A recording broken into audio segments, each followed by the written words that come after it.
Ya, bismillahirrahmanirrahim. Assalamualaikum warahmatullahi wabarakatuh. Selamat siang anak-anak. Apa kabar semuanya? Semoga kalian semua tetap sehat dan tetap semangat ya dalam beraktivitas. Sebelumnya, untuk memulai aktivitas hari ini sebaiknya alangkah baiknya kita berdoa terlebih dahulu ya. Berdoa di dalam hati dimulai.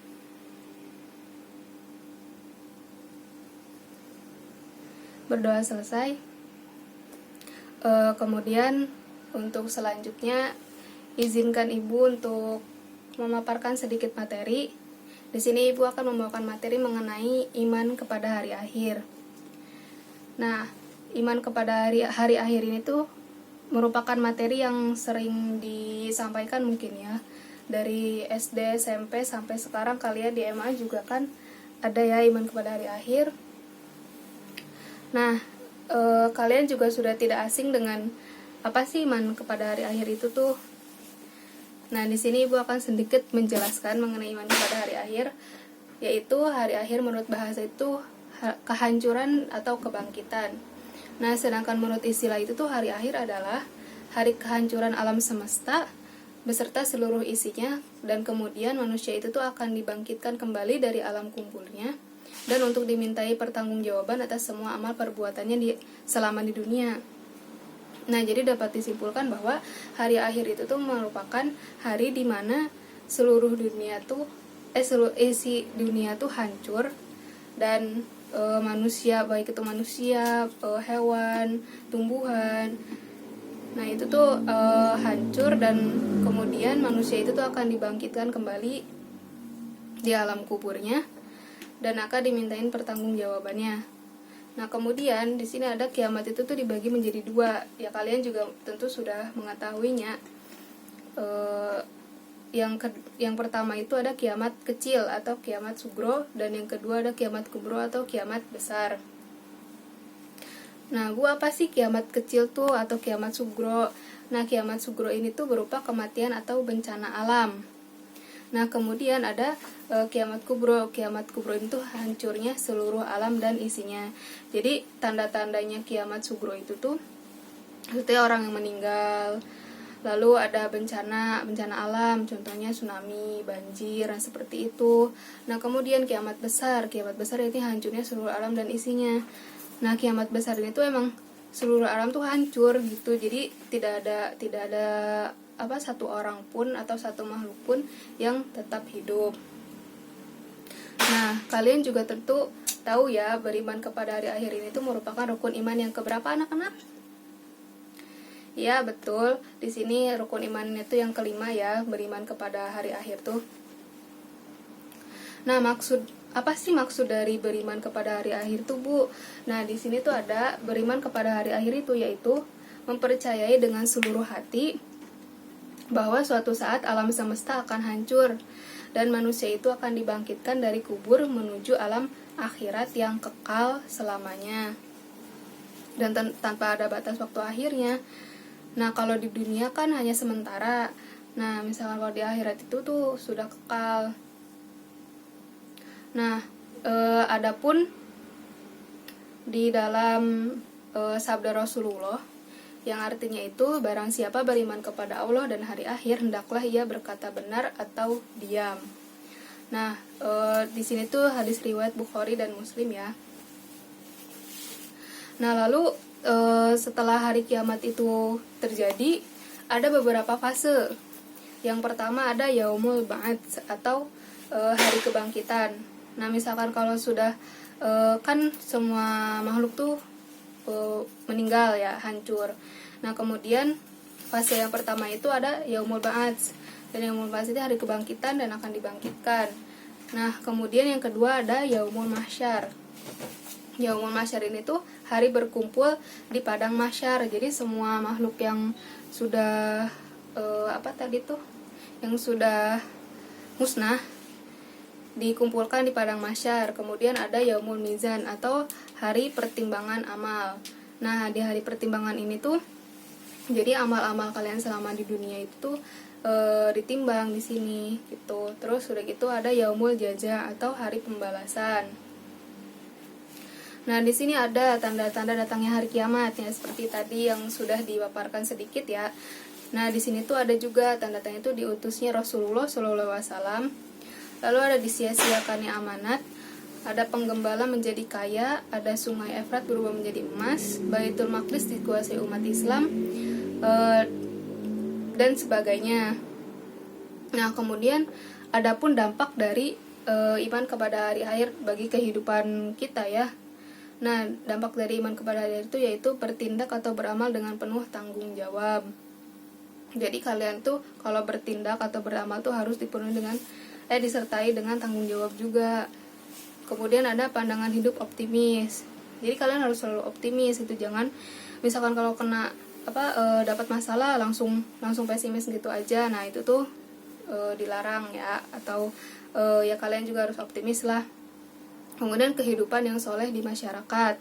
Jadi kalian kalau bermasyarakat tuh harus sopan, harus santun gitu, harus sesuai dengan masyarakat di situnya ya, kehidupan masyarakat di situnya. Jadi nggak boleh semena-mena atau seenaknya kalian saja kalau hidup di masyarakat tuh. Kemudian ada menambah rasa iman dan takwa pada Allah. Jadi kalian selalu ingat sama Allah, soalnya kalian kan tahu hari akhir itu tuh pasti terjadi. Nah, lalu ada hikmah beriman kepada hari akhir. Nah, di sini hikmah beriman kepada hari akhir itu tuh ibu kasih taunya hanya 3 ya. Hidup di dunia hanya sementara.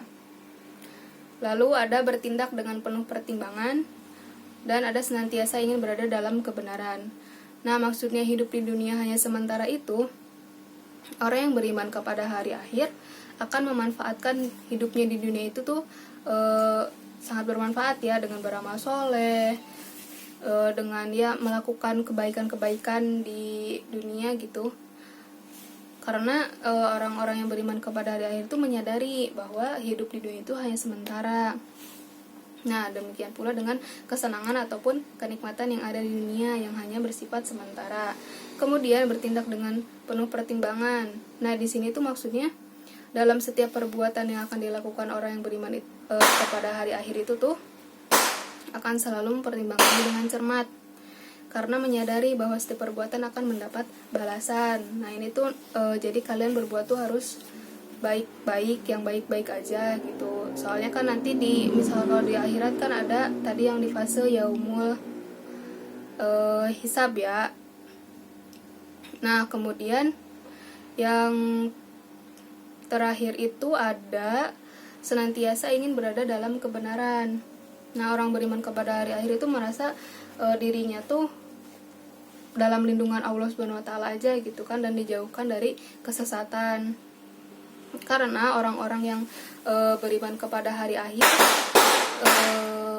merasa dalam lindungan Allah itu tuh ya, yang tidak beriman pada hari itu berada dalam siksaan dan kesesatan seperti itu. Jadi orang-orang yang beriman itu takut disiksa akan misalkan kalau melakukan kesesatan.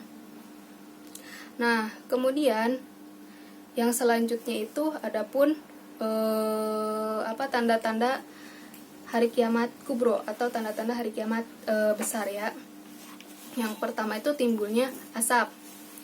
Nah, di sini tuh dijelaskan bahwa asap itu tuh akan timbul dan memenuhi timur dan barat.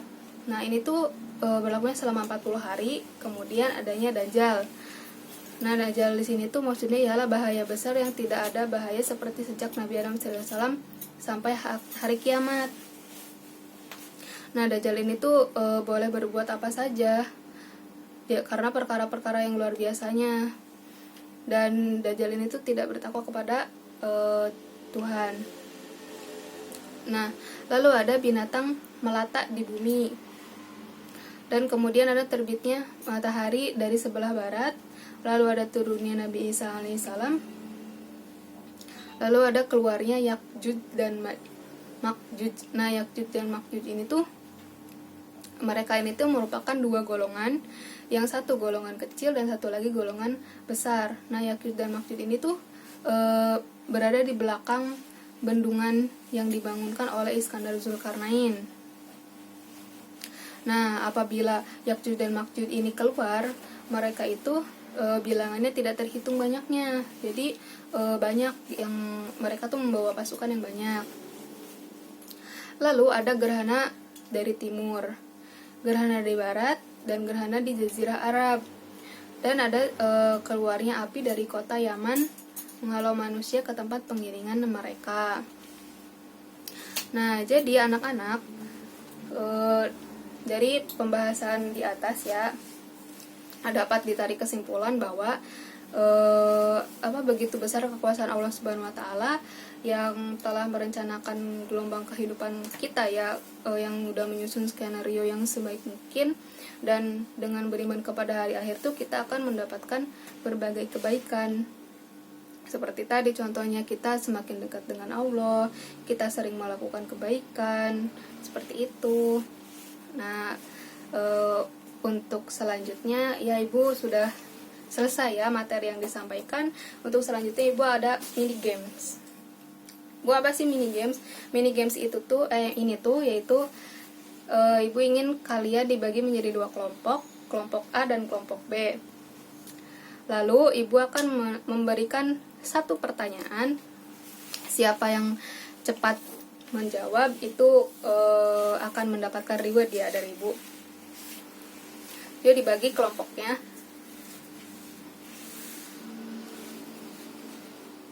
Sudah? Oke, dimulai ya, disimak baik-baik ya pertanyaannya. Yang fokus kaliannya biar bisa terjawab. Sebutkan tanda-tanda dari kiamat sugro atau kiamat kecil dalam hitungan 1, 2, 3. Ya, kelompok A. Ya, betul. Nah, jadi tanda-tanda dari hari kiamat sugro atau kiamat kecil itu tuh ya seperti adanya bencana alam, lalu ada orang meninggal atau kematian, seperti itu. Ya, selamat untuk kelompok A telah bisa menjawab dengan benar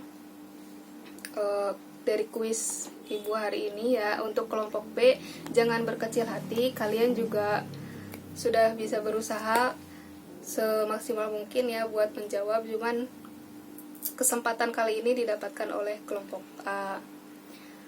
Nah, mungkin cukup sekian materi yang Ibu sampaikan hari ini, dan terima kasih. Semoga ilmu yang disampaikan dapat bermanfaat untuk kalian, khususnya bagi Ibu. Jangan lupa kalian tetap semangat dalam belajar, jangan cepat lelah, tetap semangat ya. Billahi taufiq wal hidayah. Wassalamualaikum warahmatullahi wabarakatuh.